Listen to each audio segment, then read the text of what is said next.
Hey, this is Dr. John back with another episode of the Evolved Caveman podcast. So let's get going on this one. I'm wearing my new glasses today. These glasses help with a number of things like double vision and an inability to see things up close after my 5 eye surgeries. But in any case, this episode, we're going to talk about something that makes a lot of men uncomfortable. And if it doesn't make you uncomfortable, there's a decent chance you especially need to hear it. Now, today we're talking about the man box, and I've talked about that before, and how the man box quietly trains a lot of boys and later men to become low-grade narcissists without ever meaning to. Now, pause. Before you get defensive, I'm not saying all men are bad. I'm not saying men are selfish monsters. And I'm definitely not saying narcissist in the TikTok insult of the week sense. I'm talking about something far subtler. I'm talking about how many men are trained very early to organize their entire identity around image, performance, and status, instead of emotional awareness, responsibility, values, and connection. And here's the kicker. Most men don't choose this, they inherit it. It just happens. It's how we're socialized from a young age. And if you don't become aware of it, it quietly runs your life. Because you can't heal what you can't feel.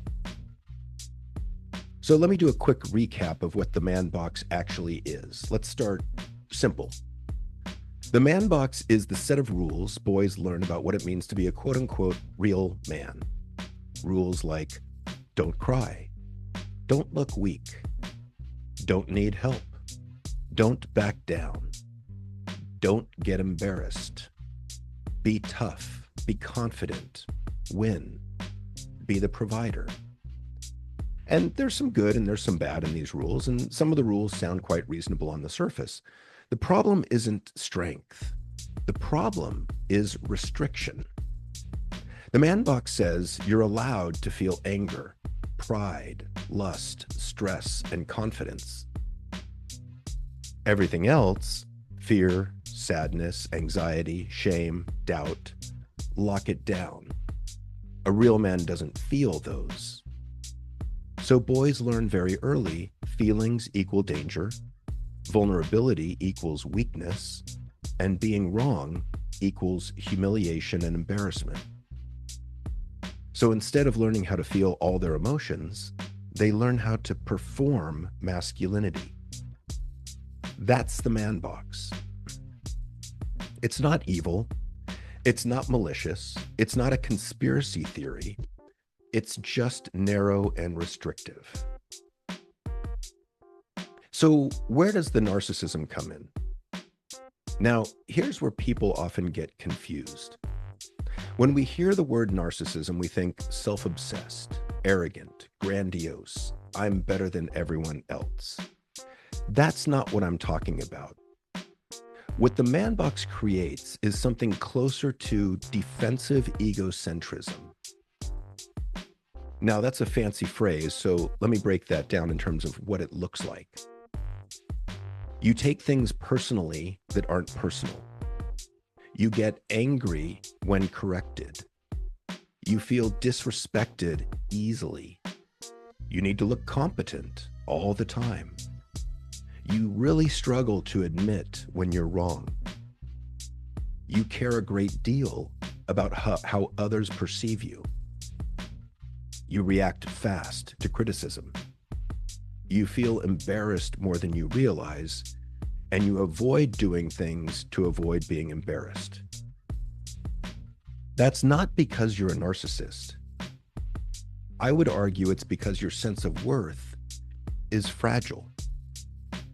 When your worth depends on being right, being strong, being respected, being competent, being seen in a certain way, then anything that threatens those feels like an attack. So the world starts to feel like, is this about me? Am I being judged? Am I losing status? That's egocentrism. That's where everything comes back to me. It's all about me and how it affects me. And not because you're selfish, but because you're defending a shaky identity.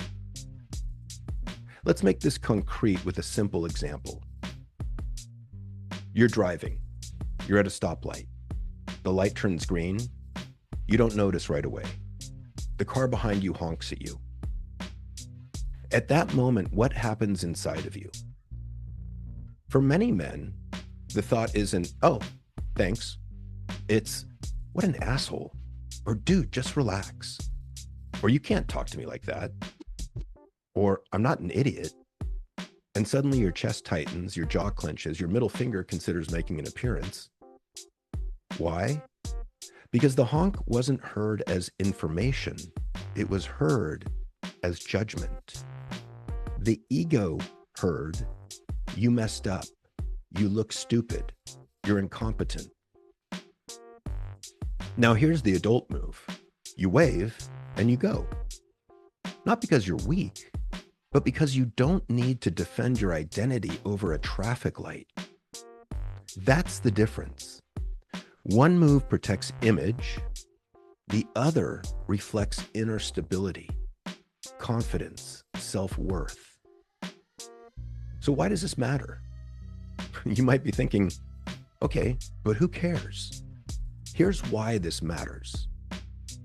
Because that very same pattern shows up when your partner criticizes you, and I know because I've experienced this, when your boss gives you feedback, when someone interrupts you, when your kid doesn't listen to you or rolls their eyes in response to something they say, when someone disagrees with you, when you're shown to be wrong in public, or when you feel disrespected.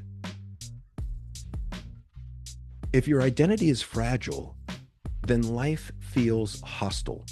The world feels hostile.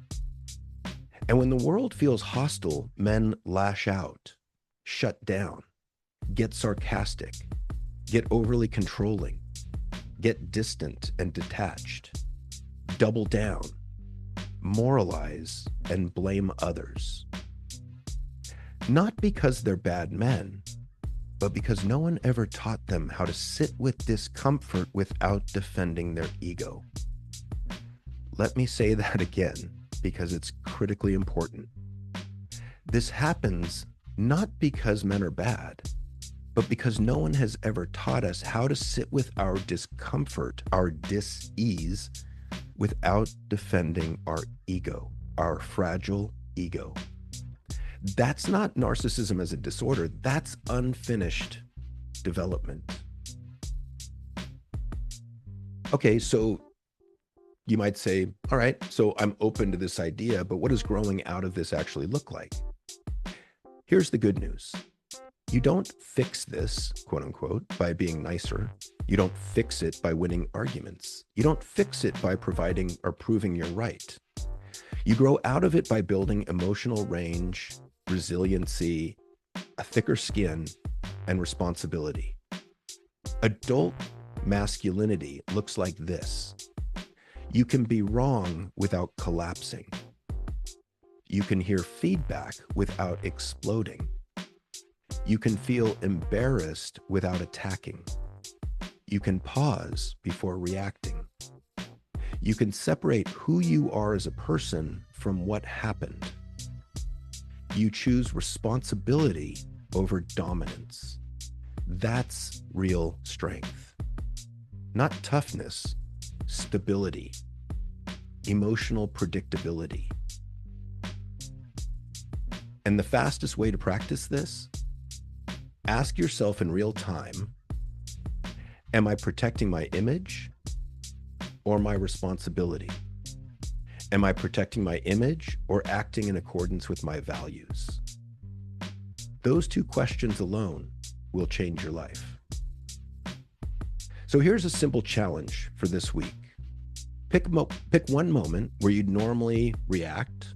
Someone criticizes you, someone corrects you, someone interrupts you, someone honks at you, or a time when you get embarrassed in front of others. pause, take a deep breath, and choose the response that says, I don't need to defend who I am right now. Who I am right now is fine. That's how men grow up, not by force, but by awareness. Because you can't change what you can't feel. This is Dr. John, and this has been the Evolved Caveman podcast. If this spoke to you, please, please, please leave a rating on Apple Podcasts or share with someone else that you think might benefit from this. That is it for this episode, and I will see you on the next one. Bye-bye.